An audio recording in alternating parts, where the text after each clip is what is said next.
IPL കഴിഞ്ഞ ദിവസം നടന്ന മത്സരം ഡൽഹിയും LSGയും തമ്മിലുള്ള മത്സരം. നമുക്കറിയാം ക്രിക്കറ്റ് അത്രയധികം ആരാധകരുള്ള ഒരു ടീമുകളല്ല ഇവരെന്ന് പറയാം. പക്ഷെ എന്നാൽ പോലും ഡൽഹിക്ക് കുറച്ച് ആരാധകരൊക്കെ ഉണ്ട്. ഇത് ഈ മത്സരത്തിന്റെ ഒരു ഏറ്റവും വലിയ പ്രത്യേകത എന്ന് പറഞ്ഞു കഴിഞ്ഞാൽ കഴിഞ്ഞ സീസണിൽ നമുക്കറിയാം LSGയിലുണ്ടായിരുന്ന KL രാഹുലും അതുപോലെ തന്നെ LSG ഉടമയായിട്ട് നമ്മൾ പല ഇൻസിഡന്റുകളും നമ്മൾ കണ്ടിട്ടുണ്ട്. അങ്ങനെ അദ്ദേഹം ടീമിൽ നിന്ന് പുറത്തു പോകുന്നു. പിന്നീട് ആദ്യം ഈ സീസണിൽ ഈ ടീമുകൾ ഏറ്റുമുട്ടിയപ്പോൾ ആ മത്സരത്തിൽ രാഹുൽ കളിച്ചിരുന്നില്ല.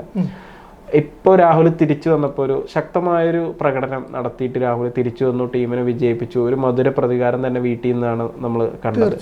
എന്താണ് ഈ മത്സരത്തിൽ? പറഞ്ഞ പോലെ തന്നെയാണ് രാഹുൽ ആദ്യത്തെ മത്സരം ഇവരോട് കളിച്ചില്ല, ഡൽഹിയിലായിരുന്നു ഇന്നത്തെ കളി. അതുകൊണ്ട് പിന്നെ അതിനൊരു ഇമ്പാക്ട് കുറവെന്ന് വേണമെങ്കിൽ പറയാം. പക്ഷെ ഇന്നലെ നടക്കുന്നത് ലക്നൌവിൻ്റെ ഏകന സ്റ്റേഡിയത്തിൽ നടന്ന മത്സരമാണ്. അപ്പോൾ അവിടെ എന്തായാലും രാഹുൽ കളിക്കണമെന്ന് എല്ലാവരും ആഗ്രഹിച്ചിരുന്നു. രാഹുലിൻ്റെ പ്രകടനം കാണാൻ ആ ഹോം ഗ്രൗണ്ടിലെ കാണികളും ആഗ്രഹിച്ചിരുന്നുണ്ടാവും എന്നുള്ളത് യാതൊരു സംശയമില്ല. കാരണം കഴിഞ്ഞ വർഷങ്ങളിലൊക്കെ ലക്നൌവിനെ നയിച്ചൊരു നായകനാണ്. കഴിഞ്ഞ ഒരു മത്സരത്തിൽ സൺറൈസേഴ്സ് ഹൈദരാബാദിനോട് 10 വിക്കറ്റ് തോറ്റ ശേഷം അവരുടെ ഉടമ സഞ്ജീവ് ഗോയങ്കൽ അദ്ദേഹമായിട്ടൊരു വാക്കുതർക്കത്തിൽ അത് പിന്നെ മോശമായി പെരുമാറിയെന്നും അത് അങ്ങനെ അല്ലാതെ പല ചർച്ചകളും വന്നു. പക്ഷേ ആ വീഡിയോ ഒന്ന് നല്ലോണം ശ്രദ്ധിക്കപ്പെട്ടിരുന്നു. ഒരു താരത്തോട് ഒരിക്കലും ഇങ്ങനെ പെരുമാറാൻ പാടില്ലെന്നൊക്കെ പറഞ്ഞു വന്നിരുന്നു. അതിനുശേഷം ടീം വിട്ട് രാഹുൽ ഡൽഹിയിലേക്ക് എത്തി. ഡൽഹിയിലുണ്ടായിരുന്ന പന്ത് ലക്നൌവിൽ വന്ന് ഡൽഹിയെ നയിക്കുന്നു. ഇവിടെ ലക്നൌവിനെ നയിക്കുന്നു. പന്ത് ഇപ്പുറത്തേക്ക് രാഹുൽ എത്തുന്നു. പക്ഷേ നോക്കിക്കഴിയുമ്പോൾ അറിയാം, ഇപ്പുറം പന്ത് എത്തി നയിക്കാൻ തുടങ്ങിയിട്ടുണ്ടെങ്കിലും പന്തിൻ്റെ പ്രകടനം ഈ രാഹുലിൻ്റെ പ്രകടനത്തിൻ്റെ ഏഴായാലത്തോളം ഇപ്പോൾ എത്തുന്നില്ല. നേരെ മറിച്ച് രാഹുൽ തിരിച്ച് വന്നിട്ട് ആ ഗ്രൗണ്ടിൽ വന്നിട്ട് കളിക്കുന്നു, പുറത്താകാതെ അർദ്ധ സെഞ്ചുറി നേടുന്നു, 6 അടിച്ചുകൊണ്ട് ടീമിനെ വിജയത്തിലേക്ക് നയിക്കുന്നു. ആ 6 കണ്ട് ഗോയങ്കയെ നോക്കിയിരിക്കുന്ന ഒരു വീഡിയോ ഇപ്പോൾ വൈറലായിട്ടുണ്ട്. അന്ന് ഗോയങ്കയുടെ ദേഷ്യപ്പെടുന്ന വീഡിയോ ആണെങ്കിൽ ഇന്ന് ഗോയങ്ക രാഹുലിൻ്റെ പ്രകടനം നോക്കിയിരുന്നിട്ട് താടി കൈ കൊടുത്തിട്ട് നോക്കിയിട്ട് ചിരിച്ചുകൊണ്ടിരിക്കുന്നൊരു വീഡിയോ വന്നിട്ടുണ്ട്. മത്സരശേഷം ഇവർ കൈ കൊടുക്കുന്ന വീഡിയോയും പുറത്തു വന്നിട്ടുണ്ട്. പക്ഷേ ആ മത്സരശേഷം ഇവർ തമ്മിൽ കൈ കൊടുക്കുന്ന ചിരിക്കുന്ന ഒന്നും കളത്തിന് പുറത്തുള്ള കാര്യങ്ങളൊന്നും അല്ല. ഈ അന്നത്തെ ചൂടാവലിന് ശേഷം ഇന്ന് ആകാശത്തേക്ക് നോക്കിയിരിക്കേണ്ടി വന്ന ഗോയങ്ക, അതാണ് ഈ ആരാധകർ. ഇപ്പോൾ പറഞ്ഞ സൈഫ് പറഞ്ഞ പോലെ തന്നെ രണ്ട് ടീമിനും ആരാധകർ കുറവാണ്. പക്ഷേ KL രാഹുൽ താരതമ്യേന ആരാധകരുള്ളൊരു താരം കൂടിയാണ്. ഒരു തിരിച്ചുവരവിൻ്റെ പാതയിൽ കൂടി പിന്നെ വീണ്ടും ദേശീയ ടീമിലേക്ക് എത്തിയ താരമാണ്. മികച്ച രീതിയിൽ ഇപ്പം പ്രകടനം പുറത്തെടുക്കുന്ന താരമാണ്. ആ താരത്തിൻ്റെ ചിറകിൽ ആ ടീമിനെ തോൽപ്പിക്കും ഒരു കാവ്യനീതി പോലെ കൂടി കാണേണ്ടതുണ്ട്. മികച്ച മത്സരം തന്നെയായിരുന്നു. മികച്ച മത്സരം ഒരു പിന്നെ ലോ സ്കോറിംഗ് അല്ല എങ്കിലും വലിയ സ്കോറിംഗ് അല്ലെങ്കിൽ ഒരു ആവറേജ് ഭേദപ്പെട്ട സ്കോറിൽ രണ്ട് ടീമും നേടിയ മത്സരമാണെങ്കിൽ കൂടി ഒരു വീറും വാശിയും ഈ രാഹുലിൻ്റെ ഒരു പ്രതികാരത്തിൻ്റെ ഒരു വീറും വാശിയും അതിൽ അടങ്ങിയിട്ടുണ്ടായിരുന്നു. തീർച്ചയായും ഇപ്പോൾ LSG ആദ്യം ബാറ്റ് ചെയ്ത ഐഡൻ മർക്രം അതുപോലെ തന്നെ മിച്ചൽ മാർഷ് ഒരു മികച്ച തുടക്കം അവർക്ക് കൊടുക്കുന്നുണ്ട്. 10 ഓവറിൽ 87 റൺസാണ് അവർ നേടിയത്, വിക്കറ്റ് നഷ്ടപ്പെട്ടിട്ടില്ല. ആ ഒരു ഘട്ടത്തിൽ ഒരു മികച്ച സ്കോറിലേക്ക് പോകാതെ പിന്നീട് അവരുടെ സ്കോറിങ് ഒക്കെ ഒരു കുറയുന്ന രീതിയിലേക്ക് പോകുന്നുണ്ട്. 159 റൺസിലേക്ക് ഒതുങ്ങുന്നുണ്ട്.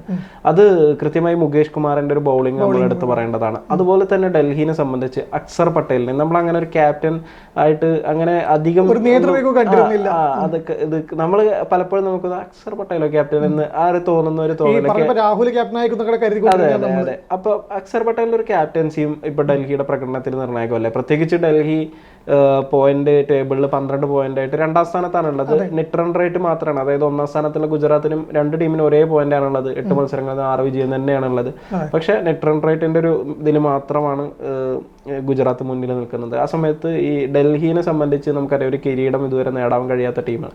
നമ്മൾ RCBക്ക് കിരീടം എന്നൊക്കെ പലപ്പോഴും പറയുമെങ്കിൽ ഡൽഹിക്ക് കിരീടം എന്ന് ഇപ്പോൾ ഈ ഒരു നിമിഷം ഡൽഹിക്ക് അങ്ങനെ തീർച്ചയായും പറഞ്ഞ പോലെ തന്നെ ഡൽഹി ടീം അധികം ആരാധകരൊന്നും ഇല്ലാത്ത ടീം. പിന്നെ പല സീസണുകളിലും വന്നിട്ടുണ്ട്. പിന്നെ ശ്രേയസ് അയ്യറിന്റെ നേതൃത്വത്തിലുള്ള സീസണിലാണ് അവരൊന്ന് സെമിയിലേക്കൊക്കെ എത്തും, പ്ലേ ഓഫിലേക്ക് എത്തി വരുന്ന ഒരു കാലഘട്ടമുണ്ടായത്.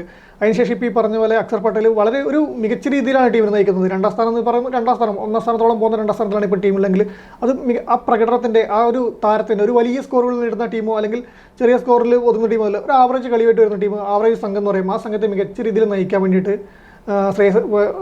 അക്സർ പട്ടേലിന് കഴിയുന്നുണ്ട്. അതിൽ KL രാഹുൽ ടീമിനെത്തിയിട്ട് നൽകുന്ന സംഭാവനകളും പിന്നെ ഭയങ്കര ഇതായിട്ടുണ്ട്. ആ ഒരു വലിയൊരു പിന്തുണ കിട്ടുന്നുണ്ട്. പക്ഷേ എങ്കിൽ കൂടി അക്സർ പട്ടേലിൻ്റെ ക്യാപ്റ്റൻസി, ബോളിംഗ് ചേഞ്ചുകൾ, ഫീൽഡ് സെറ്റ് ചെയ്യുന്നത് ഇതൊക്കെ നിർണായകമായിട്ടുണ്ട്. ആ ഒരു നേതൃമികവ് ഇപ്പോൾ കാണുന്നുണ്ട്. പിന്നെ ദേശീയ ടീമിൽ ഇങ്ങനൊരു നായകൻ കൂടി ഉണ്ടായിരുന്നു നമ്മളിപ്പം തിരിച്ചറിയുന്നത്. അക്സർ പട്ടേലിൻ്റെ ഫോമും പിന്നെ ഓൾറൗണ്ടർ എന്ന പ്രകടനമൊക്കെ നമുക്ക് നന്നായിട്ട് അറിയുന്നതാണ്. കഴിഞ്ഞ പിന്നെ ദേശീയ ടീമിൽ പിന്നെ ബാറ്റിംഗ് ഓർഡറിലെ പ്രൊമോഷൻ ലഭിച്ചതും നന്നായിട്ട് കളിക്കുന്നതൊക്കെ നമുക്കറിയാം. അക്സർ പട്ടേലിന് ഓൾറൗണ്ടറിന് യാതൊരു സംശയം ഉണ്ടായിരുന്നില്ല. പക്ഷേ അക്സർ പട്ടേലിൻ്റെ നായകനെ തിരിച്ചറിയാൻ വൈകിയൊരു സംശയമുണ്ട്. നമ്മൾ ആരാധകരിലല്ലോ തന്നെ ആഭ്യന്തര ക്രിക്കറ്റിൽ അദ്ദേഹം മികച്ച രീതിയിൽ തന്നെ പ്രകടനം നടത്തിയതിന് കൂടിയാണ് ഇങ്ങനെ വന്നിരിക്കുന്നത്, നായകനായിട്ടുള്ള പദവി ലഭിക്കുന്നത്. നമ്മൾ ഈ ലേലൊക്കെ കഴിഞ്ഞ് വന്നപ്പോഴും KL രാഹുൽ ഉണ്ടല്ലോ, രാഹുലായിരിക്കും മിക്കവാറും നയിക്കുക എന്നാണ് കരുതിയിരുന്നത്. പക്ഷേ അവിടുന്ന് ടീം രാഹുൽ ഒരു പരാജയപ്പെട്ട നായകനാണെന്ന് വേണമെങ്കിൽ പറയായിരുന്നു. കഴിഞ്ഞ സീസണിൽ നായകൻ എന്ന രീതിയിൽ പരാജയപ്പെട്ടിരുന്നു അദ്ദേഹം. അപ്പോൾ അക്ഷർ പട്ടേലിന് കൊടുക്കുന്നു. അക്ഷർ പട്ടേൽ കൃത്യമായിട്ട് കൊണ്ടുവരുന്നു. ഇവിടെ കൊണ്ടുവന്ന് ഇന്നലത്തെ മത്സരത്തിലൂടെയും ഈ പറഞ്ഞ പോലെ വിക്കറ്റ് പോകാതെ നിൽക്കുന്ന ഒരു പാർട്ട്ണർഷിപ്പിനെ ഓപ്പണിംഗ് പാർട്ട്ണർഷിപ്പ് തകർത്തിട്ട് മുകേഷ് കുമാറിനോട് ബോളിങ്ങിലൂടെ തിരിച്ചുകൊണ്ടിരുന്നു. ഈ പറഞ്ഞ പോലെ അക്ഷർ പട്ടേലിന്റെ നേതൃമികവ് പറയുമ്പോൾ തന്നെ നേരെ മറിച്ച് ലക്നൌവിൽ പിന്നെ ഋഷഭ് പന്തിന്റെ പ്രകടനം കൂടെ പറയുന്നുണ്ട്. 7ാം സ്ഥാനത്താണ് ഇന്നലെ ബാറ്റിംഗ് ഇറങ്ങിയെന്ന് എനിക്ക് തോന്നുന്നത്. 7ാമത് അത്രയും വൈകിക്കേണ്ട ആവശ്യം എന്തായിരുന്നു എന്നറിയില്ല. അവസാനം കളി തീരാൻ വേണ്ടി 2 ബോൾ മാത്രം ബാക്കിയുണ്ടാകുമ്പോൾ ബാറ്റിംഗിന് വരുന്നു. ആദ്യ ബോൾ റൺ എടുക്കുന്നതിൽ 2ാം ബോൾ ബൗൾഡായി പോകുന്ന അവസ്ഥയിലേക്ക് 27 കോടിയുടെ താരമാണ് ഋഷഭ് പന്ത്. ഇത്തരത്തിലുള്ള ഒരു പ്രകടനത്തിലാണ് ലക്നൌ പോകുന്നത് കൂടെ നമ്മൾ ഇതിനോട് ചേർത്ത് പറയേണ്ടതുണ്ട്. തീർച്ചയായും. ഇപ്പോൾ ഋഷഭ് പന്തിന്റെ കാര്യം പറയുകയാണെങ്കിൽ ഇപ്പോൾ ഇന്നലെ നിങ്ങൾ പറഞ്ഞ വളരെയധികം കറക്റ്റാണ്. 5 വിക്കറ്റ് നഷ്ടപ്പെടുന്ന സമയത്താണ് അദ്ദേഹം ഇറങ്ങുന്നത്. ഇറങ്ങിയിട്ട് 2 ബോൾ ബാക്കിയുള്ള സമയത്ത് ഇറങ്ങുകയും എന്നിട്ട് പോലും 2ാമത്തെ പന്തിൽ അദ്ദേഹം ഔട്ട് ആവുകയും ചെയ്യുന്നുണ്ട് എന്നുള്ളതാണ്. എന്താണ് ഋഷഭ് പന്തിന് യഥാർത്ഥത്തിൽ സംഭവിച്ചിട്ടുള്ളത്? ആ കൂടി ആ ചെന്നൈക്കെതിരെ ഒരു മികച്ചെന്ന് പറയാൻ പറ്റില്ല, ഒരു ഭേദപ്പെട്ട പ്രകടനം കാഴ്ചവെച്ചത്. ബാക്കി 27 കോടി രൂപ നൽകിയ ഒരു താരത്തിൽ വിശ്വാസം കുറവാണെന്ന് സംശയമുണ്ട്. ഇപ്പൊ ഈ നായകനായിരിക്കുന്ന താരത്തിന് ഇന്നലെ അത്രയും വൈകി ഇറങ്ങേണ്ട ആവശ്യമില്ല. അത് വലിയ സ്കോർ പിറന്നതോ അല്ലെങ്കിൽ കൂരിനടിയോട് പോകുന്ന സമയമല്ല. നമ്മൾ ഈ പറഞ്ഞ ഓപ്പണർമാർ മികച്ച രീതിയിൽ അല്ല, ആ 2 ബോൾ വന്നിട്ട് ഋഷഭ് പന്തിനെ പോലുള്ള താരം എന്ത് ചെയ്യാനാണ്? 2 സിക്സ് അടിക്കാം, അല്ലെങ്കിൽ ഒരു ബൗണ്ടറി 2 ബോൾ ഔട്ട് ആവുന്നു, ഒരു ബൗണ്ടറി നേടാം, ഒരു സിംഗിൾ അങ്ങ് നേടായിരുന്നു. അതും കൂടെ കൊടുക്കാൻ വേണ്ടി പറ്റുന്നില്ല. ഈ പറഞ്ഞ 27 കോടി കൊടുത്തിട്ട് വാങ്ങിയിട്ട് കഴിഞ്ഞ നമ്മൾ തന്നെ ചർച്ച ചെയ്തിരുന്നു, ഒരു ബോളിൽ ഒരു റണ്ണിന് എത്ര കോടി കണക്ക് വരുന്ന രീതിയിലൊക്കെ ആയിട്ടുണ്ട്. ഇപ്പം അതിലേക്ക് അല്ല, അന്ന് നമ്മൾ പറഞ്ഞത് എന്താണെന്ന് വെച്ചാൽ ഇനിയും മത്സരങ്ങളുണ്ട്, ഇത് തിരിച്ചു വരാൻ പറ്റില്ല എന്നുള്ളതാണ്. പക്ഷെ ഇനിയിപ്പോ അവസാനം ഒരു റണ്ണിന് എത്ര ലക്ഷം രൂപ ചെലവഴിക്കേണ്ടി വന്നു എന്നുള്ളത് കൃത്യമായിട്ട് ഈ സീസൺ കഴിയുന്നതോടുകൂടി ആളുകൾ ചോദിക്കുന്ന ഒരു അവസ്ഥ വരും. അതിനോടൊപ്പം തന്നെ ഗോയങ്കയാണ് അവിടെ പിന്നെ ഉടമയായിട്ടുള്ളത്. എങ്ങനെയാണ് ട്രീറ്റ് ചെയ്യുന്നത്, പന്തിന് എങ്ങനെ കൊണ്ടുപോകുന്നത്? ഇതുവരെ ഗോയങ്ക ഋഷഭ് പന്തിനെ സപ്പോർട്ട് ചെയ്തിട്ടാണ് രംഗത്ത് വന്നിട്ടുള്ളത്. അദ്ദേഹം ക്യാപ്റ്റനാണ്. 27 അല്ല 28 കോടിയാണെങ്കിൽ അദ്ദേഹത്തെ എടുക്കുമായിരുന്നു. പക്ഷെ ഗോയങ്ക മാറ്റി പറയുന്നത് ഗോയങ്കൊക്കെ മാറ്റി പറയാനും പറ്റില്ല. കാരണം ഗോയങ്ക ഇങ്ങനെ പറഞ്ഞാൽ ഗോയങ്ക ഒരു പ്രശ്നക്കാരനായിട്ട് വിലയിരുത്തപ്പെടും. നായകന്മാരോടൊക്കെ ഉടക്കുന്ന ഒരു ഭൂഷ മുതലാളിയൊക്കെ ചിലപ്പോൾ പറഞ്ഞു പോലും. അതുകൊണ്ടുകൂടി വേറെ വഴിയിലാണ്ട് നിൽക്കുന്ന അവസ്ഥയായിരിക്കും എനിക്ക് തോന്നുന്നത്. ഇന്നലെ ഇപ്പം ഈ പറഞ്ഞ പോലെ തന്നെ ഒരു മാണിക്യത്തെ കൈവിട്ട ഒരു അവസ്ഥയിലാണ് ഗോയങ്കനെ നമുക്ക് കാണാൻ വേണ്ടി പറ്റിയത്. KL രാഹുൽ എന്തായിരുന്നോ, KL രാഹുലിന്റെ പൊട്ടൻഷ്യൽ മനസ്സിലാക്കാൻ പറ്റിയില്ല. ഒരു നേതൃമികവിൽ ചിലപ്പോൾ അദ്ദേഹം പരാജയപ്പെട്ടിട്ടുണ്ടാവാം, മത്സരങ്ങൾ തോറ്റിട്ടുണ്ടാവാം. പക്ഷേ KL രാഹുൽ എന്ന ബാറ്റർ അത് T20 ഫോർമാറ്റിലും ഏത് ഫോർമാറ്റിലും അതിനനുസരിച്ച് മാറുന്നൊരു താരമാണ്. നന്നായിട്ട് കളി റീഡ് ചെയ്ത് കളിക്കുന്ന ഒരു താരം കൂടിയായിരുന്നു. അതിൻ്റെ വിക്കറ്റ് കീപ്പിങ്ങിന് പിന്നിലും മോശമല്ലാത്ത പ്രകടനം പുറത്തെടുക്കുന്നുണ്ട് ദേശീയ ടീമിൽ ഉൾപ്പെടെ. അങ്ങനെ ഒരു താരത്തെ അങ്ങനെ ഒരു കഴിഞ്ഞ സീസണിൽ കണ്ടവരും ആ രീതിയിൽ പറഞ്ഞേക്കേണ്ടത് അല്ലെങ്കിൽ ടീമിൽ നിന്ന് പോകാൻ നിർബന്ധിതനാക്കാൻ പാടില്ലായിരുന്നു ഗോയങ്കെ. അപ്പോൾ അതിൻ്റെ ഒരു ആ പ്രതികാരമാണ് ഇപ്പം ഈ ഡൽഹിയിൽ പോയിട്ട് എല്ലാ ടീമിനെതിരെയും രാഹുൽ നടത്തുന്നവരിൽ നമുക്ക് ബാംഗ്ലൂരിൽ വന്ന് ഹോം ഗ്രൗണ്ടിൽ കളിച്ചു.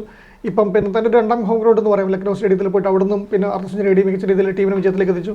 അങ്ങനെ രാഹുലിൻ്റെ പ്രതികാരവും പിന്നെ ഗോയങ്കയുടെ ചിരിയെ കലർന്ന ഒരു കണ്ണീരെന്നും പറയാം. അങ്ങനെ തന്നെ എന്തായാലും അദ്ദേഹം ചിരിക്കുമായിരുന്നെങ്കിൽ കരയുമായിരിക്കും ഉള്ളിൽ. ഒരു കുറ്റബോധം എന്തായാലും ഉണ്ടായിട്ടുണ്ടാവും ഇന്നലെ. ആ റിഗ്രറ്റ് എന്തായാലും അദ്ദേഹത്തിന് വേണ്ടതാണ്. അത് ക്രിക്കറ്റിൻ്റെ മറ്റൊരു രസം ഉണ്ടാകുന്ന തന്നെ പറയാൻ വേണ്ടി പറ്റും. അതെ, തീർച്ചയായും. ഇപ്പോൾ KL രാഹുൽ തൻ്റെ ഒരു പ്രതികാരം കൃത്യമായി വീട്ടിയിരിക്കുകയാണ്. LSGക്കെതിരെ കിട്ടിയ ആദ്യ അവസരത്തിൽ തന്നെ അർദ്ധ സെഞ്ചുറി നേടി. ഇപ്പോൾ ഒരുപക്ഷെ ബോളർമാർ ഒരുക്കിയ ഒരു വിജയം എന്ന് വേണമെങ്കിൽ പറയാം. അതായത് മുകേഷ് കുമാറിൻ്റെ ബോളിങ്ങും അതൊക്കെ വെച്ചിട്ട് അവർക്ക് താരതമ്യേന കുറഞ്ഞ സ്കോറിൽ ഇത് ചെയ്യുന്നു. പക്ഷേ വളരെ കൃത്യമായി വളരെ കിട്ടിയ അവസരം മുതലാക്കി ഇപ്പോൾ ഒരു അർദ്ധ സെഞ്ചുറി നേടിക്കഴിഞ്ഞാൽ അതൊരു വലിയ ഒരു ഇമ്പാക്റ്റ് ഉണ്ടാക്കുമെന്ന് കൃത്യമായി മനസ്സിലാക്കിയിട്ട് തന്നെയാണ് രാഹുൽ കളിച്ചതെന്ന് തോന്നുന്നത്. വളരെ ശ്രദ്ധയോടെയാണ് അദ്ദേഹം ബാറ്റ് വീശുന്നത്. കാരണം താരതമ്യേന ചെറിയൊരു സ്കോറാണ്. ഈ സ്കോറിനകത്ത് അടിച്ചു കളിക്കാനുള്ള വലിയ സ്കോപ്പ് ഒന്നുമില്ല. അത്രയും അടിച്ചു കളിച്ചു കഴിഞ്ഞാൽ ഒരു പക്ഷേ വിക്കറ്റ് നഷ്ടപ്പെടുക ഒന്നും വേണ്ട ആവശ്യമില്ല. കാരണം നിലവിൽ ടേബിൾ ടോപ്പേഴ്സിന്റെ ഒപ്പം അതേ ഒരു പോയിന്റിലേക്ക് എത്താനുള്ള ഒരു അവസരമാണ്. ആ അവസരം കൃത്യമായി ഡൽഹി ഉപയോഗപ്പെടുത്തി. LSGയെ സംബന്ധിച്ച് ഒരു പരാജയം ഏറ്റുവാങ്ങേണ്ടി വന്നു. മികച്ചൊരു തുടക്കം ലഭിച്ചിട്ടും ഓപ്പണർമാർ മികച്ചൊരു തുടക്കം നൽകിയിട്ടും ആ തുടക്കത്തെ കൃത്യമായിട്ട് ഉപയോഗപ്പെടുത്താൻ അവർക്ക് സാധിച്ചിട്ടില്ല. എന്തായാലും മത്സരം കഴിഞ്ഞു. KL രാഹുൽ വീണ്ടും വലിയ ചർച്ചയാവുന്നു. ഇപ്പൊ ബാംഗ്ലൂരിനെതിരെയുള്ള മത്സരത്തിൽ അദ്ദേഹം ഒരു ഇതാണ് എന്റെ ഇതാക്കിയിട്ടൊക്കെ അദ്ദേഹം ഇതായിരുന്നു. എന്തായാലും രാഹുൽ തകർത്ത് അടിച്ചുകൊണ്ടിരിക്കുകയാണ്. രാഹുൽ ഈ സീസൺ തന്റെ സീസൺ, കാരണം ഒരുപക്ഷെ ക്രിക്കറ്റിൽ രാഹുലിന്റെ ഒരു ഭാവി അവസാനിച്ചു എന്ന തരത്തിലൊക്കെ ചർച്ചകൾ വന്നിടത്ത് നിന്ന് തന്റെ ഭാവി അവസാനിച്ചിട്ടില്ല, തനിക്ക് ഇനിയും കാര്യങ്ങൾ ചെയ്യാനുണ്ട് എന്ന് രാഹുൽ കൃത്യമായി തെളിയിച്ചുകൊണ്ടിരിക്കുകയാണ്. IPL ഇനിയും ആവേശകരമായ മത്സരങ്ങൾ നമുക്ക് കാണാൻ കഴിയട്ടെ എന്ന് ആശംസിക്കാം.